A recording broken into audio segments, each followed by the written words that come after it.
Welcome back to the Crochet Crowd. It's my friends over at yarnspirations.com. Today is the Crochet Hexagons Blanket, and this is made up of the same pattern of the hexagons, just puzzled together using different colors. So what we're going to be doing today is covering the basis of how to do this motif. You can attach them together through sewing techniques, and then there's a really quick simple border that you just apply once you have everything put together with sewing it. So let's take a look at the diagram, because that's what we're going to concentrate on the most. So on page number 3 you can see how the colors are puzzling together to make it exactly how the model is shown, and you can see it here just like this. So it's really quite awesome, and these have a little bit of a pucker the way that they have, so it's a little bit of texture, not too crazy. But on page number 2 is the diagram, and we're gonna dive into that really quite heavily now, and I'm going to be explaining it to you because it's not a typical just stop and go as each round goes. So let's dive more into that now. So when we look at the diagram, we're going to get started off right off the bat. The first thing you need to know, this is a continuous circle. So there's no slip stitching at the end of each of these rounds until you get to the end of round number 12. So in round number 12 we finally stop, and so right where we start we're going to stop, and then we continue then the final one. The very final one that you have here will be a different color, and in the pattern it shows that that's white, and those are joining each other so it looks consistent. So when we start all these, you're going to notice that there's a different chain count when you go into start each one. You should know that if you follow it around, the chain count that appears here is the exact same number. So if you can remember, for example, the first one here is chaining a 3, and then you start and then chaining 3 3 3 and then keep on doing. So the first time that you go across in these chains is the same one that appears each and every time around. The other thing that you need to pay attention to is that right where we start each one of these rounds, there's always 2 single crochets in this chain and below. So if you can remember that, that's really quite easy too.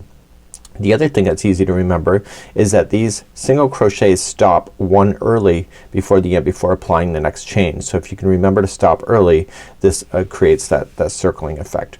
So if you don't believe me, that's pretty awesome. But I'm going to show you an actual sample that I crocheted during stitch night. So it's actually not hard, but I think you will need to follow your pattern. So get this printed out and make any notes you need to do, and it's really quite awesome. So Karen Simply Saw 5mm size H crochet hook, but let me show you my sample first. So here's my sample. It's using Karen Simply Soft Brights, and what you'll need is a stitch marker or just a spare piece of yarn.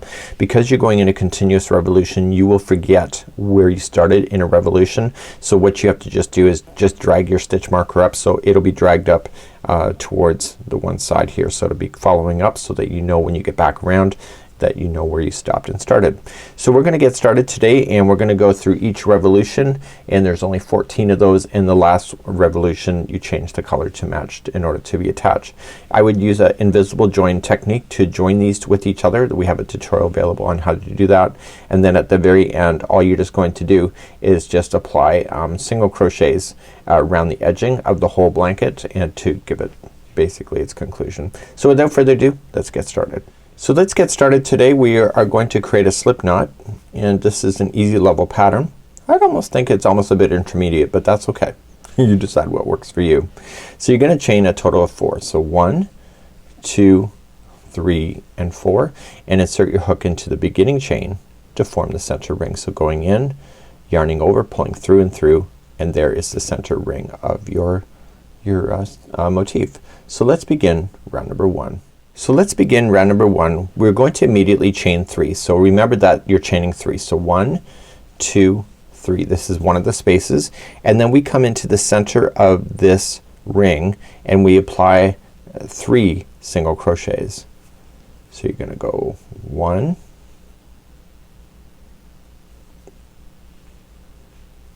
and 2 and 3, and then chain 3 again. So 1 2 3, and then back into the center of the ring and apply 3 more. So 3 more single crochets. So 1, and I'm gonna get rid of that straggler because it's driving me crazy. So now that I buried it in a little bit, I can get rid of that safely. So I did 1, and this is 2. See how much easier that is? And 3. Chain 3 to create another space. So 1 2 3, coming into the center of the ring for 3 more. So if you haven't noticed, is that there's actually, it's a 6-sided hexagon, but there's only 4 of those spirals going out. That means that it's kind of like a square up until we get near to the end. So chain 3, so you can see that you have 1 space, 2 space, 3 space.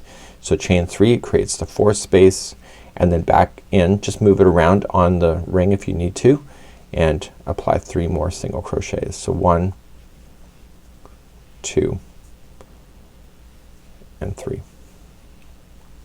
Now what I want you to do is that I want you to apply a stitch marker at the end of this one here.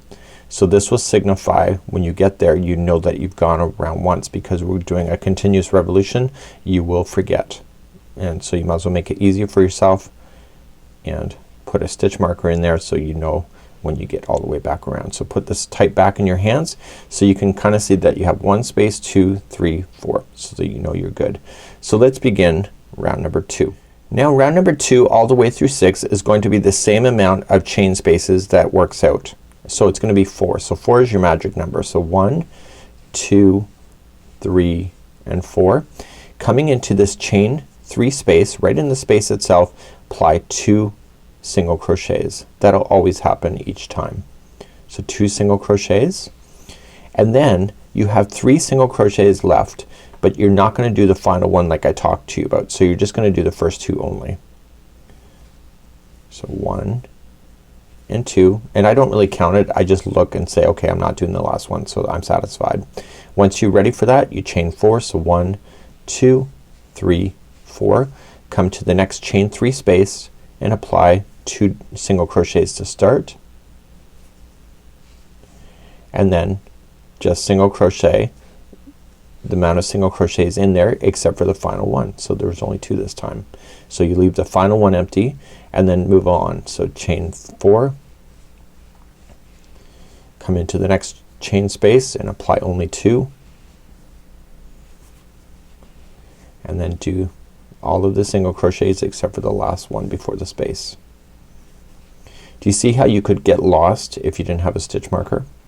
So 1, 2, 3, 4, and then come into the next space, 2 single crochets, and then you're only doing the first 2 of your final. So 1 and 2, because you're leaving the last one empty and the stitch marker is telling you that's the last one. So because this is the end of round number 2, move your stitch marker up to the last stitch here. So just drag it through. It's a little clumsy right in the very beginning, but it will get easier for you. And therefore you've just gone all the way around and satisfied and completed round number 2. So let's move along to round number 3. So round number 3, 4, 5 and 6 are exactly identical to each other. The only difference is that you get more single crochets in here as you go. Let's begin. We're going to chain 4. So 1, 2, 3, 4. In the first space apply 2 single crochets. So 1 and 2, and you'll notice that it got more looser. So now you're going to apply single crochets in each one of these except for the last 2. So this case there is only going to be 3 done, but I'm not worried about that. I'm just worried about not doing the last one. So chain 4. So 1, 2, 3, 4. Come to the next space, 2 singles, and then fill in the remaining of the single crochets, leaving the last one empty. So I'm looking for the last one. There it is. Leave it. Chain 4, 2 singles in the first one. Okay, and then do them all except for the last.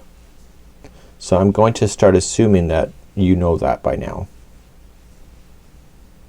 Okay, chain 4.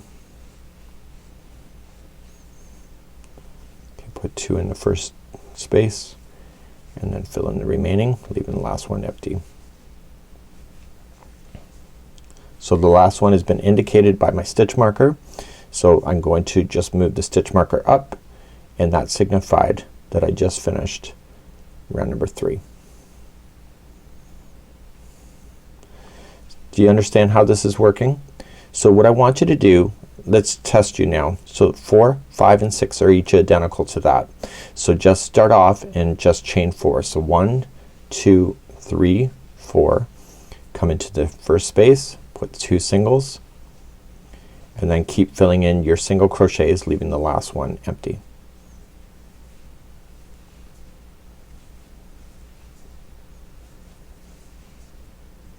Just like that, and then to advance, leave the last one, chain 4, and then start in your space. So this is round number I believe it's round number 4. So what I want you to do is do 4, 5 and 6 exactly like this, and then move your stitch marker up to mark when you've gone it and when you've done it, and I'm going to come back on round number 6 because essentially this is gonna start growing in the spiral that you see, and I trust you. I think that you can do it, and it's considered easy as well. So I'll see you at the end of round number 6. Okay, so I just finished up to round number 6, so you can see the spiral starting to take effect. So rounds number 7, 8, 9, 10 and 11 are each the same. 11 just ends slightly, so I'm gonna come up to the end of number 11 and finish that with you on camera. So what I want you to do now is let's do 7, 8, 9, 10 and 11, and what you have to just do, we've been chaining 4, now we just have to chain 5. So 1, 2, 3, 4, 5, and it's the same thing that we have been doing. So it's just 2 into the first space, and then you continue to single crochet across, leaving the last one empty, and then chain 5. So we've just, the only thing we've done is just change the chain count to number 5. So I want you to do now, so do 7, 8, 9, 10 and 11, and don't finish 11 for me. I want you to come with me in number 11 at the very end, and so just get near to the end, and then I'll see you then. So just continue to go around now for 7, 8, 9, 10 and 11. So I'm coming up to the end of round number 11, so I'm gonna come into the one just before it finishes, and it doesn't show this on the diagram, but it does explain it in the instructions. What you need to do is that you need to get yourself to the first chain work over here. So to do that, you're just going to slip stitch into this chain. Go right into the chain itself, not into a space, and I want you to slip, it's about 4 times over to the last chain. So we're starting round number 12. So this is the last chain right here. So this allows us now to go in a regular rotation. So chain up 1, and in the same one that you slipped, I want you to single crochet. So that signifies the start now of round number 12. So you're gonna come back around this when you come back all the way. So starting in the first stitch, so just single crochet in each of the stitches. That includes the one just before these chain 5 spaces, and in the chain 5 space you were going to place in 5 single crochets. So I'm just gonna keep on crocheting. I'll show you what to do in the space just in case you're not clear.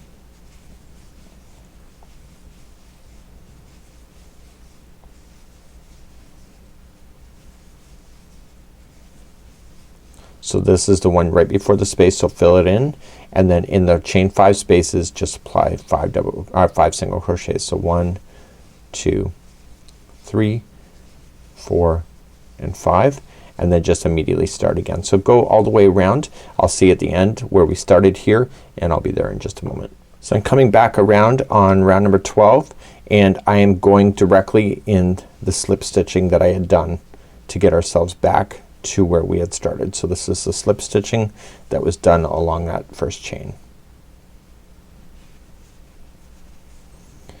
So the next round what we're going to do is that you can see it's square, so what we're going to do is just transition then for it to become a hexagon, which is 6-sided. So once you get your last one in there, just slip stitch it to the top of the first single crochet, and now you're kind of doing your steps as normal. So let's begin, and let's do round number 13. Is really quite simple. So we have 4 sides now. We're now going to transition to 6. To do that, we're going to chain up 1, and in the first one that you did the join, you're going to single crochet, chain 1 and single crochet in the same stitch. So that's one of your corners, or that's one corner of 6. So the next 11 in a row will each be a single crochet. So let's count out. So 1, 2, 3, 4, 5, 6, 7, 8, 9, 10 and 11, and you're thinking, wow, that's kind of in an odd space. Is because we're going 6 sides. So 11's in, so the next one will be single crochet, chain 1, single crochet, so there's another corner. So then go 11 and then single crochet, chain 1, single crochet, and then another 11, and keep doing that all the way around. So just finished my final corner in there. This is the, and then there's 11, just getting myself back to where it started. So 1, 2, 3, 4, 5, 6, 7, 8, 9, 10, and 11. That's it.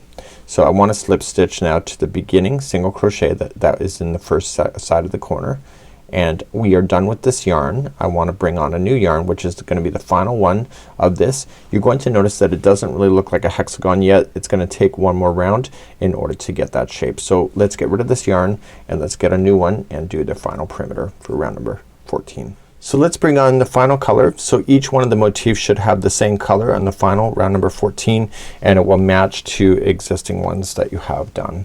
Okay, so what I want to do now is take the next color and I want to slip stitch it to the middle of in between the corner. So in between the single crochet, chain 1, and single crochet, and then just join it, chain 1, and now in that same spot I want to put in a single crochet, chain 1, and single crochet. So that keeps the corner in the same spot. You're gonna notice everything is nice and tight. So keeping the straggler down on top, I want you to single crochet yourself all the way to the next corner, and in the next corner you're gonna do the same thing. Just chain single crochet, chain 1, single crochet, and I'll see you there in a moment. Just stick by me for a moment. So I'm just going right up over top of that so I can bury it. I'm also gonna show you the invisible seam because I might as well do it because I have 2 done.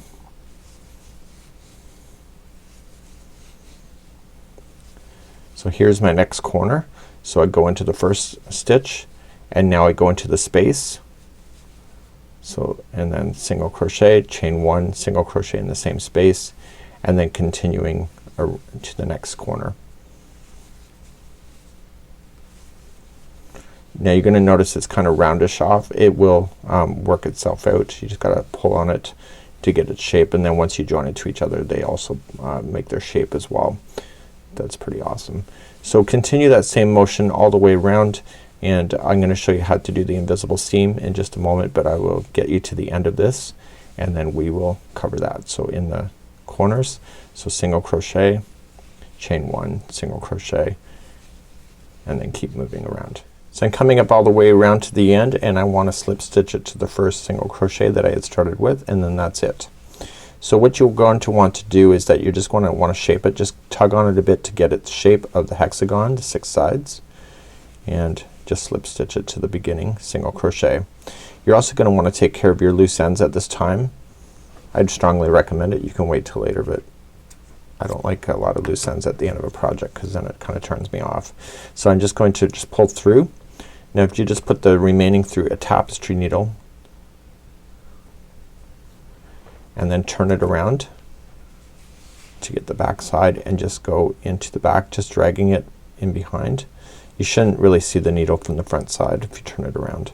So just coming through,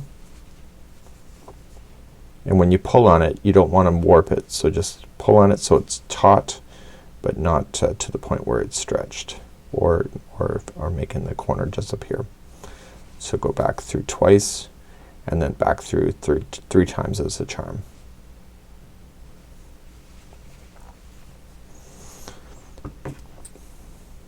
Done. So you're gonna get rid of your first ones that you have as well.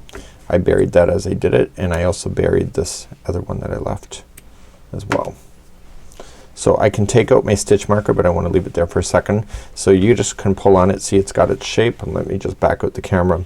Now I will tell you this is my second time going through this pattern. The first time I was really quite apprehensive, but now that I've done it, the second time I'm a little more looser and I'm more relaxed with my stitch work. So I can pull out my stitch marker, so you don't even know where you started and stopped. That's what's so awesome about this pattern. So what I'm gonna do is I'm gonna show you how to attach these with an invisible join of attaching it using the same color and therefore you'll never see it. So let's do that next. So now it's time to sew these together. So what you want to do is that you want to get them all done first, and then just be very strategic, put it out on the table, get them all lined up. If you have the same color, it won't matter. But I'd be very strategic about joining, so I just wouldn't join one side at a time and then fasten off. I would actually join C to E, G, and A at the same time, so just whipping around, and then I would do F and then just do it to the A and whip around. So the less times that you have to restart yarn is actually a lot faster. So that's up to you. So let me show you how to put these together with an invisible join using the same color. So let's begin a corner. I'm gonna start off with the strand, and I'm going to put a slip knot on the one side and leave an extra long yarn tail so you can use a tapestry needle to get rid of that starting strand. So what you want to do is start off in a corner and go right into an actual back loop only. So if you're new to crochet, the first loop is the front loop and the second loop is the back loop. Together they equal a stitch. So but go into the back loop only on the corner, and on this one here go into the back loop looking at it from this perspective, and back loop of the other side. Okay, and then just go straight across. Now when you get close to the end, I want you to put the needle through the slip knot, and that'll lock it. Toss the strand in behind the work and continue along. So you're just gonna advance to the back loop of the next and go to the back loop, so it's the bottom one of the two on the other side, and you're just going to match your hexagon should be the same size. Once you get enough going, you can just sandwich it together kind of like this and just go into the back of each one and then just continue to do it. What this is doing is it's putting the join right in between at the bottom side of the attaching, and therefore it looks completely seamless. That's why it's called the seamless join. So let me flatten it out for you. See? Isn't that crazy awesome? So you just want to match your stitch work going across to the next corner, and then if you have more to join, then I would continue around and join to the next one. You could go even in the other direction, either way, but I would utilize as much yarn and time as possible as far as like being very strategic instead of starting new yarn for every section. So that's what I would do. So let's get ourselves to the end of this.